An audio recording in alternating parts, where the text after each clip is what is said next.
नमस्कार दोस्तों, स्वागत है आपका आज के मुख्य समाचार में, जिसमें सबसे पहली और बड़ी खबर में आपको बताएंगे कि सऊदी आर्मी चीफ के भारत दौरे की बैकग्राउंड फोटो देखकर चिढ़ गए पाकिस्तानी। जी हां दोस्तों, दूसरी बड़ी खबर में जिक्र होगा कि चीन को चुनौती, ताइवान को आत्मरक्षा में सक्षम बनाएगा अमेरिका।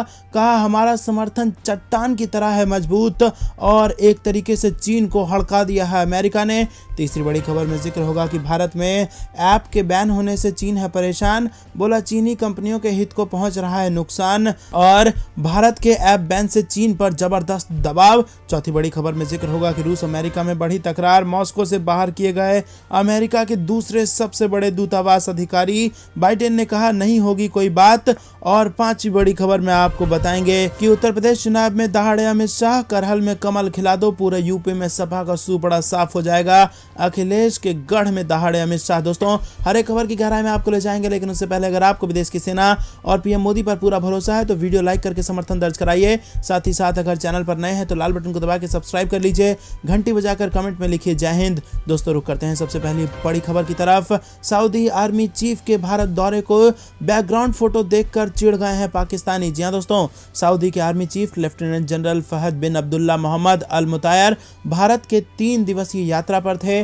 भारत के सेना प्रमुख MM नरवणे ने मुलाकात उनसे की और उनकी तस्वीरों पर खूब बातें हो रही हैं। दरअसल तस्वीर जो इस वक्त आपके स्क्रीन पर है, इसमें आप देख सकते हैं कि तस्वीर के बैकग्राउंड में 1971 भारत पाकिस्तान युद्ध की एक तस्वीर लगी है, जिसमें पाकिस्तान आत्मसमर्पण करता दिख रहा है और इसे लेकर लोग खूब प्रतिक्रिया दे रहे हैं। जी हां दोस्तों, ये आप देख सकते हैं कैसे पाकिस्तान की सेना भारत की सेना के सामने आत्मसमर्पण कर रही है 1971 के भारत पाक युद्ध के बाद। दोस्तों, रुक करते हैं अगली बड़ी खबर की तरफ, लेकिन उससे पहले वीडियो को लाइक करना मत भूलेगा। चीन को चुनौती, ताइवान को आत्मरक्षा में सक्षम बनाएगा अमेरिका। कहा हमारा समर्थन चट्टान की तरह मजबूत है। जी हां दोस्तों, अमेरिका ने ताइवान को आत्मरक्षा में सक्षम बनाने की बात कही है। अमेरिकी विदेश विभाग ने कहा है कि ताइपे के लिए वॉशिंगटन का समर्थन चट्टान की तरह मजबूत है। अमेरिका का कहना है कि क्षेत्र में शांति बनाए रखने के लिए अमेरिका अपना सहयोग जारी रखेगा। तो दोस्तों, एक तरीके से फिर से चीन पर नकेल कसने की कोशिश की है अमेरिका ने, और चेतावनी दे दी है कि ताइवान को अकेला मत समझना, ताइवान के साथ चट्टान की तरह खड़ा है अमेरिका, और अगर कोई नापाक हरकत की तो अंजाम भुगतना होगा। रुक करते हैं अगली बड़ी खबर की तरफ। भारत में ऐप बैन होने से चीन हुआ जबरदस्त परेशान, बोला चीनी कंपनियों के हितों को पहुंच रहा है इससे नुकसान, और ये है चीन पर दबाव बनाने की कोशिश। जी हां दोस्तों, भारत ने अब तक चीनी कंपनियों की 220 से ज्यादा मोबाइल ऐप्स को बैन कर दिया है। सरकार के इस बयान से चीन की बौखलाहट बढ़ गई है। चीन के वाणिज्य मंत्रालय की तरफ से गुरुवार को ऐप बैन मसले को लेकर बयान जारी किया गया है। इसमें मंत्रालय के प्रवक्ता गाओ फेंग ने कहा कि भारत के कदम चीनी कंपनियों के हितों को नुकसान पहुंचा रहे हैं और ये हम पर दबाव बनाने की कोशिश है। फेंग ने कहा कि भारत को अपने कारोबारी माहौल में सुधार करना चाहिए ताकि चीनी कंपनियों सहित सभी विदेशी निवेशकों के साथ निष्पक्ष, पारदर्शी और गैर भेदभावपूर्ण व्यवहार तय हो सके। गाओ ने आगे कहा कि एक तय अवधि के लिए संबंधित भारतीय विभाग देश में चीनी उद्यमों और संबंधित सेवाओं पर दबाव डालने की कोशिश कर रहे हैं। इससे चीनी कंपनियों के वैध अधिकारियों और हितों को गंभीर रूप से नुकसान पहुंचा है। उन्होंने कहा कि हमने इस पर गंभीर चिंता जताई है। तो दोस्तों, जबरदस्त तिलमिलाया है चीन, क्योंकि भारत ने चीन पर कस दी है नकेल और चीन के कई ऐप को कर दिया है बैन, जिससे चीन को लगा है जबरदस्त झटका। रुक करते हैं अगली बड़ी खबर की तरफ।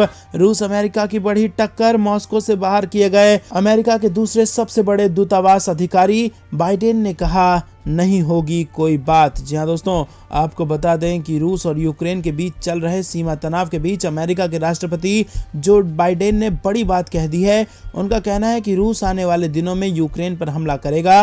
उन्होंने कहा कि फिलहाल रूस के राष्ट्रपति व्लादिमीर पुतिन से बात करने की कोई योजना नहीं है। वहीं आपको बता दें कि रूस ने देश में अमेरिकी मिशन के उप प्रमुख बार्ट गॉरमन को देश से निष्कासित कर दिया है। रूस ने उन्हें तुरंत देश छोड़ने के निर्देश दिए हैं।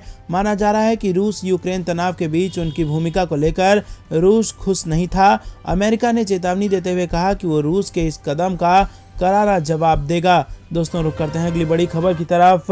उत्तर प्रदेश चुनाव 2022, करहल में कमल खिला दो, पूरे यूपी में सपा का सुपड़ा साफ हो जाएगा। अखिलेश यादव के गढ़ में दहाड़े अमित शाह। जी हां दोस्तों, उत्तर प्रदेश विधानसभा चुनाव के तीसरे चरण में जिन हाई प्रोफाइल सीटों पर मुकाबला होना है उनमें से एक मैनपुरी की करहल विधानसभा सीट भी है। यहां से समाजवादी पार्टी के मुखिया अखिलेश यादव चुनाव लड़ रहे हैं, जबकि उनके सामने केंद्रीय मंत्री एसपी सिंह बघेल हैं। भाजपा उम्मीदवार एसपी सिंह बघेल के समर्थन में प्रचार करने करहल पहुंचे गृह मंत्री अमित शाह ने समाजवादी पार्टी पर जमकर निशाना साधा। वहीं उन्होंने जनसभा को संबोधित करते हुए कहा कि करहल में कमल खिला तो पूरे यूपी में समाजवादी पार्टी का सुपड़ा साफ हो जाएगा। करहल में जनसभा को संबोधित करते हुए अमित शाह ने कहा कि मैं करहल वालों से मन से पूछना चाहता हूं कि आप चाहते हैं कि मोदी जी के नेतृत्व में 300 से ज्यादा सीट के साथ भाजपा की सरकार बने। इसके लिए 300 सीट का काम एक ही सीट में हो सकता है। आप करहल में कमल खिलवा दीजिए, पूरे उत्तर प्रदेश से सपा का सुपड़ा साफ हो जाएगा। तो दोस्तों, क्या आपको भी ऐसा लगता है कि पूरे यूपी में सपा का सुपड़ा साफ होने जा रहा है? हाँ या ना में अपनी राय बताइए, साथ ही साथ वीडियो को लाइक जरूर कीजिएगा। रुक करते हैं अगली बड़ी खबर की तरफ। पहली चरण के 58 सीटों में 40 से 45 सीटें जीतेगी भाजपा। नोट कर लीजिए, मुख्यमंत्री योगी ने किया ये बड़ा दावा। जी हां दोस्तों, उत्तर प्रदेश में 2 चरण की वोटिंग के बाद अब परिणाम को लेकर हलचल और भी ज्यादा तेज हो गई है। और आपको बता दें कि कुछ का मानना है कि उत्तर प्रदेश में भाजपा की प्रचंड जीत होगी, तो कुछ समाजवादी पार्टी के समर्थन में है। इसी बीच एक एक्सक्लूसिव इंटरव्यू में मुख्यमंत्री योगी आदित्यनाथ ने कहा कि उन्हें जीत का भरोसा है और वो कह सकते हैं कि पहले चरण के 58 सीटों में से 45 से 50 सीटें भाजपा जीतेगी। ये आप नोट कर लीजिए। दोस्तों, रुक करते हैं अगली बड़ी खबर की तरफ। यूपी चुनाव के बीच औरैया में सपा को झटका। कद्दावर नेता दिनेश वर्मा भाजपा में हो गए शामिल। जी हां दोस्तों, औरैया जनपद में समाजवादी पार्टी को एक बड़ा झटका लगा है। समाजवादी पार्टी के कद्दावर नेता पूर्व विधानसभा अध्यक्ष धनीराम वर्मा के पुत्र दिनेश वर्मा ने गुरुवार को समाजवादी पार्टी छोड़कर भारतीय जनता पार्टी में शामिल हो गए। दिनेश वर्मा को सांसद राजवीर सिंह ने औरैया में आयोजित हुई एक जनसभा में सम्मिलित कराया। दिनेश वर्मा के भाजपा में शामिल होने से समाजवादी पार्टी को झटका लगा है। आपको बता दें कि दिनेश वर्मा की भाभी रेखा वर्मा को समाजवादी पार्टी ने विधुना विधानसभा से प्रत्याशी बनाया है। अब दिनेश वर्मा भाजपा में शामिल होने के बाद वो उनके खिलाफ वोट मांगेंगे। आपको बता दें कि दिनेश वर्मा ने 2017 के विधानसभा चुनाव में समाजवादी पार्टी के टिकट से लड़ा था और उन्हें महज 3000 वोटों से हार का सामना करना पड़ा था। रुक करते हैं अगली बड़ी खबर की तरफ, जो कि पंजाब से आ रही है। पंजाब के मुख्यमंत्री चरणजीत सिंह चन्नी के खिलाफ बिहार में दर्ज हो गया है केस। जी हां दोस्तों, पंजाब के मुख्यमंत्री चन्नी द्वारा बिहार यूपी के लोगों को लेकर दिए गए बयान के बाद अब उनकी मुश्किलें बढ़ती दिख रही हैं। चरणजीत सिंह चन्नी के खिलाफ बिहार के मुजफ्फरपुर के सीजेएम कोर्ट में मुकदमा दर्ज हुआ है। चन्नी के खिलाफ ये मुकदमा मुजफ्फरपुर के ही सामाजिक कार्यकर्ता तमन्ना हाशमी ने मामला दर्ज कराया है। चन्नी के खिलाफ मामला दर्ज कराते हुए आवेदक ने बिहार और उत्तर प्रदेश के लोगों को धमकाने, अपमान करने और आहत करने का आरोप लगाया है। इस मामले में पंजाब के मुख्यमंत्री चरणजीत सिंह चन्नी के खिलाफ आईपीसी की धारा 295, 295 का 504, 511 के तहत मुकदमा दर्ज कराया गया है। न्यायालय ने इस शिकायत के बाद मुकदमा स्वीकार कर लिया है और इसके साथ ही सुनवाई की तारीख 24 फरवरी 2022 तय कर दी है। इससे पहले पंजाब के मुख्यमंत्री चरणजीत सिंह चन्नी के बिहारियों पर दिए गए आपत्तिजनक बयान के बाद बिहार के मुख्यमंत्री नीतीश कुमार ने भी जोरदार पलटवार किया है। मुख्यमंत्री नीतीश कुमार हैरान हैं कि कैसे इस तरह का बयान कोई दे सकता है। नीतीश कुमार ने चन्नी के बयान पर पटना में न सिर्फ हैरानी जताई बल्कि नाराजगी भी जाहिर करते हुए निशाना साधा। नीतीश कुमार ने कहा कि इस तरह के बयान का कोई मतलब नहीं है। दोस्तों, रुख करते हैं अगली बड़ी खबर की तरफ। स्मृति ईरानी के रोड शो में उमड़ी महिलाओं की भीड़। जी हां दोस्तों, आपको बता दें कि केंद्रीय मंत्री स्मृति ईरानी ने गुरुवार को भारतीय जनता पार्टी उम्मीदवारों के समर्थन में कानपुर देहात में रोड शो किया, जिसमें बड़ी संख्या में महिलाओं ने शिरकत की। अकबरपुर रनिया विधानसभा में रोड शो के जरिए स्मृति ईरानी ने बीजेपी प्रत्याशियों के पक्ष में मतदान करने की अपील की। घरों की छतों पर खड़ी महिलाओं ने फूलों की बारिश कर केंद्रीय मंत्री का स्वागत किया और इस दौरान केंद्रीय मंत्री के साथ अकबरपुर रनिया से प्रत्याशी प्रतिभा शुक्ला के साथ कई वरिष्ठ नेता भी मौजूद रहे। केंद्रीय मंत्री ने महिलाओं से 20 फरवरी को बढ़ चढ़कर बीजेपी के पक्ष में मतदान करने की अपील की है। दोस्तों रुक करते हैं अगली बड़ी खबर की तरफ। में तख्ता पलट की आशंका, चुनाव से पहले सत्ता से बाहर होंगे इमरान खान। जी हां दोस्तों, पाकिस्तान में इमरान खान सरकार की दिक्कतें कम होने का नाम नहीं ले रही हैं। विपक्षी पार्टियां इमरान को सत्ता से बेदखल करने की हर संभव कोशिश कर रही है। उनकी पार्टी पाकिस्तान तहरीक इंसाफ में भी कई स्तर पर फूट पड़ी हुई है। रिपोर्ट्स बताती है कि सेना से भी इमरान खान के संबंध ठीक नहीं चल रहे हैं और इन सभी मसलों को लेकर पाकिस्तान में भारत के पूर्व हाई कमिश्नर ने अपनी बात रखी है। दोस्तों रुक करते हैं अगली बड़ी खबर की तरफ। यूक्रेन विवाद पर अमेरिका को क्यों भारत से मदद की उम्मीद, चीन को लगाए लताड़। जी हां दोस्तों, अमेरिका ने उम्मीद जताई है कि अगर रूस यूक्रेन पर हमला करता है तो भारत हमारे पक्ष में खड़ा होगा। अमेरिकी विदेश विभाग के प्रवक्ता नेड प्राइस ने कहा है कि हाल में हुए क्वाड बैठक में रूस और यूक्रेन पर बातचीत हुई और इस बैठक में आम मजबूती थी कि यूक्रेन संकट के लिए राजनयिक और शांतिपूर्ण समाधान की जरूरत है। इसी के साथ पड़ोसी देश के साथ चीन के आक्रामक रवैये को लेकर नेड ने कहा कि बड़े देश छोटे देशों को धमका नहीं सकते। हर देश अपनी विदेश नीति और अपने गठबंधन को चुनने के लिए आजाद है। ये वो सिद्धांत है जो यूरोप के साथ हिंद प्रशांत क्षेत्र सहित पूरी दुनिया में लागू होते हैं। बॉर्डर को सैन्य बल की मदद से फिर से नहीं खींचा जा सकता। दोस्तों रुक करते हैं अगली बड़ी खबर की तरफ। नेपाल में अमेरिका बनाम चीन की जंग का मैदान बन गया है नेपाल, प्रचंड ने दी सरकार गिराने की धमकी। जी हां दोस्तों, आपको बता दें कि भारत का पड़ोसी देश नेपाल एक बार फिर से सियासी तूफान में घिरता नजर आ रहा है और इस बार भी नेपाल में जारी राजनीतिक बवाल के केंद्र में चीन है। नेपाल की सत्तारूढ़ शेर बहादुर देउबा सरकार में साझेदार कम्युनिस्ट पार्टी ऑफ नेपाल के नेता पुष्प कमल दहल प्रचंड ने चेतावनी दी है कि वो सरकार से अलग हो जाएंगे। प्रचंड ने देउबा सरकार को यह धमकी ऐसे समय पर दी है जब वो कुछ घंटे बाद ही अमेरिका के मिलेनियम चैलेंज कॉरपोरेशन को लागू करने के लिए संसद में इसे पेश करने जा रही थी। दोस्तों रुक करते हैं अगली बड़ी खबर की तरफ। यूक्रेन रूस विवाद के बीच भारत ने तेज किया अपने नागरिकों को वापस लाने की कोशिश और लिया बड़ा फैसला। जी हां दोस्तों, रूस और यूक्रेन के बीच चल रहे तनाव के बीच भारत ने यूक्रेन में फंसे अपने नागरिकों को वहां से सुरक्षित बाहर निकालने के लिए कोशिशें तेज कर दी हैं। उड्डयन मंत्रालय के यूक्रेन से भारत आने वाली विमानों की संख्या पर लगे प्रतिबंध और विमान के भीतर यात्रियों की सीमित संख्या पर लगे प्रतिबंध को हटा दिया गया है, जिससे कि अधिक से अधिक भारतीय नागरिक और यहां पर पढ़ रहे छात्र वापस भारत लौट सकें। उड्डयन मंत्रालय के एक अधिकारी ने बताया कि विमान कंपनियों को कहा गया है कि वो विमानों की संख्या में बढ़ोतरी करें और बढ़ते हुए यात्रियों की मांग को पूरा किया जाए। भारत ने यूक्रेन में बसे भारतीय नागरिकों से कहा है कि वो जल्द से जल्द यहां से निकल आएं, क्योंकि 20 फरवरी के बाद यूक्रेन से भारत के लिए विमानों का संचालन उपलब्ध नहीं होगा। दोस्तों रुक करते हैं अगली बड़ी खबर की तरफ। योगी आदित्यनाथ बोले, बुलेट ट्रेन की स्पीड से दौड़ रही है भाजपा, 300 सीटें हम जीतेंगे। जी हां दोस्तों, मुख्यमंत्री योगी आदित्यनाथ ने बुधवार को कहा कि उत्तर प्रदेश के विधानसभा चुनावों में भारतीय जनता पार्टी अब की बार 300 पार के लक्ष्य के साथ बुलेट ट्रेन की रफ्तार से दौड़ रही है। उसे रोकने के लिए विपक्षी दलों के सारे प्रयास नाकाम साबित होंगे। बुंदेलखंड के महोबा में एक चुनावी जनसभा को संबोधित करते हुए योगी आदित्यनाथ ने कहा कि नाम से समाजवादी, काम से तमंचावादी और परिवारवादी लोगों को सूबे की तरक्की रास नहीं आ रही है। वो सफाई की शाम की रंगीनियों को भुला नहीं पा रहे हैं। माफिया के काले कारनामे पर रोक लग गई है। यही कारण है कि कमाई के सभी रास्ते बंद हो जाने से चाचा भतीजा की परेशानी बढ़ गई है और वो भाजपा को फिर सत्ता में न आने देने के संकल्प के साथ जुटे हैं, लेकिन प्रदेश के बुद्धिमान मतदाताओं द्वारा उन्हें बुरी तरह से नकारा जा रहा है। मुख्यमंत्री ने यह भी कहा कि भाजपा की डबल इंजन सरकार में 5 साल के शासनकाल में उत्तर प्रदेश को विकास की बुलंदियों पर पहुंचाया गया। पूर्ववर्ती सरकारों ने बुंदेलखंड को बूंद बूंद पानी के लिए तरसाया, लेकिन भाजपा सरकार ने हर घर नल योजना से लोगों को पीने का शुद्ध पानी मुहैया कराया, तो अर्जुन सहायक जैसी महत्वपूर्ण परियोजना से क्षेत्र की सूखी बंजर धरती की प्यास बुझाई। आगामी समय में केन बेतवा लिंक योजना के मूर्त रूप लेने के बाद बुंदेलखंड की धरती की प्यास पूरी तरह से बुझेगी, तो खेतों से सोना उगलेगा। डिफेंस कॉरिडोर और बुंदेलखंड एक्सप्रेस वे के माध्यम से इस क्षेत्र के विकास की योजना को प्राथमिकता से अमली जामा पहनाया जाएगा। योगी आदित्यनाथ ने लगभग 20 मिनट के संबोधन में अपनी सरकार की उपलब्धियों का बखान किया। सड़क स्वास्थ्य के क्षेत्र में हासिल उपलब्धियों का ब्यौरा पेश किया, तो नौजवानों को रोजगार की दिशा में सरकार द्वारा किए गए कार्यों की भी जानकारी दी। दोस्तों रुक करते हैं अगली बड़ी खबर की तरफ।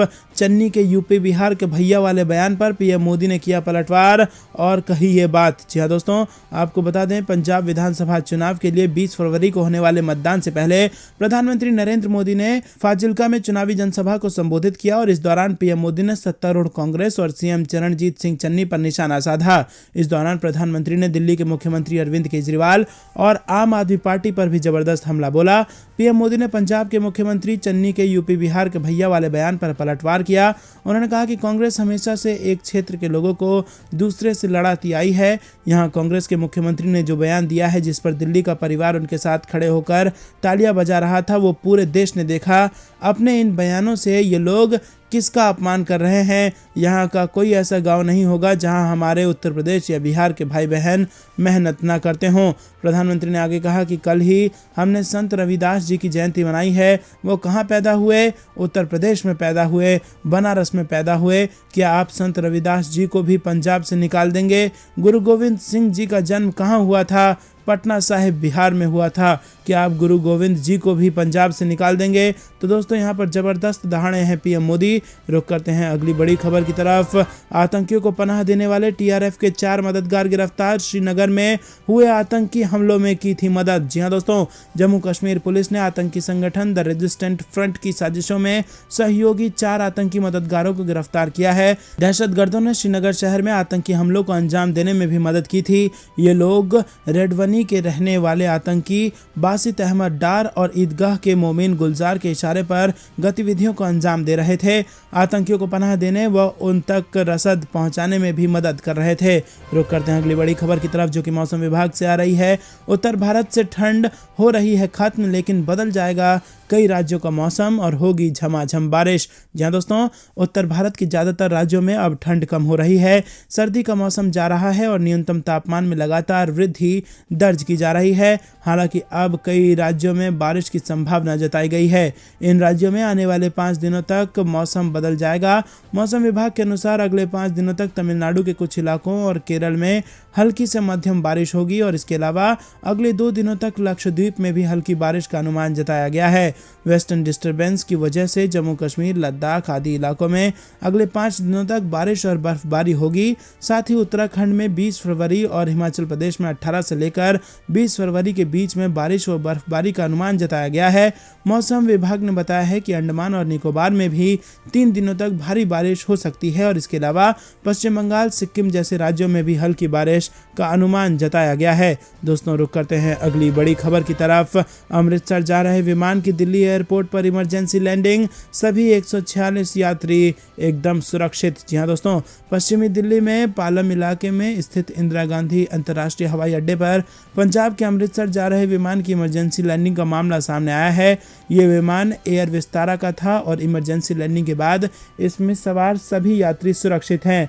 मिली जानकारी के मुताबिक एयर विस्तारा के इस विमान में हाइड्रोलिक ब्रेक काम नहीं करने के कारण इमरजेंसी लैंडिंग करनी पड़ी। विमान में 146 यात्री सवार थे जो पूरी तरह से सुरक्षित हैं। इमरजेंसी लैंडिंग के दौरान एयरपोर्ट अथॉरिटी द्वारा सभी मानकों का अनुपालन किया गया। फिलहाल खामी को दूर करने के साथ यात्रियों को अमृतसर भेजे जाने की तैयारी चल रही है। दोस्तों रुक करते हैं अगली बड़ी खबर की तरफ। आतंकियों को पालने वाले पाकिस्तान पर हो सकती है बड़ी कार्रवाई। FATF की ओर से जारी किया जा सकता है ब्लैक लिस्ट। जी हाँ दोस्तों, आतंकियों को पालने पोषण करने वाले पाकिस्तान पर FATF की कड़ी कार्रवाई सामने आ सकती है। पेरिस में होने वाली FATF की प्लेनरी और वर्किंग ग्रुप की बैठक से पहले विशेषज्ञों ने कहा है कि FATF की ओर से सौंपे गए बिंदुओं का पालन नहीं करने की वजह से पाकिस्तान के ब्लैक लिस्ट में खिसकने की संभावना है। सनद रहे कि पाकिस्तान पहले से ही FATF की ग्रे लिस्ट में शामिल है। दोस्तों, काली लिस्ट में आते ही पाकिस्तान की बढ़ जाएंगी आर्थिक मुसीबतें। रुक करते हैं अगली बड़ी खबर की तरफ। पाकिस्तान में पेट्रोल डीजल की बढ़ती कीमतों ने तोड़े सारे रिकॉर्ड, इमरान खान घिरी। जी हाँ दोस्तों, पाकिस्तान की सरकार ने पेट्रोलियम उत्पाद के दाम एक बार फिर बढ़ा दिए हैं और पाकिस्तान सरकार के वित्त मंत्रालय द्वारा जारी किए गए नोटिफिकेशन के अनुसार पेट्रोलियम उत्पादों की कीमत में 10 रुपए से 12 रुपए प्रति लीटर तक की वृद्धि हुई है और इस बढ़ोतरी के बाद पेट्रोल की कीमत 159.86 रुपए प्रति लीटर पहुंच गई है। पेट्रोल की बढ़ी कीमतों ने पिछले सारे रिकॉर्ड ध्वस्त कर दिए हैं। पाकिस्तान के प्रमुख अखबार डॉन की रिपोर्ट के मुताबिक पेट्रोल डीजल की ये अभी तक की सबसे अधिक कीमत है और अभी तक इनकी कीमतों में पहले कभी एक साथ इतनी अधिक वृद्धि नहीं हुई थी। सरकार द्वारा जारी किए गए नोटिफिकेशन के मुताबिक पहले पेट्रोल की कीमत 147.83 रुपये थी, जिसमें 12.03 रुपये की वृद्धि हुई है और अब पेट्रोल की कीमत 159.86 रुपये प्रति लीटर हो गई है।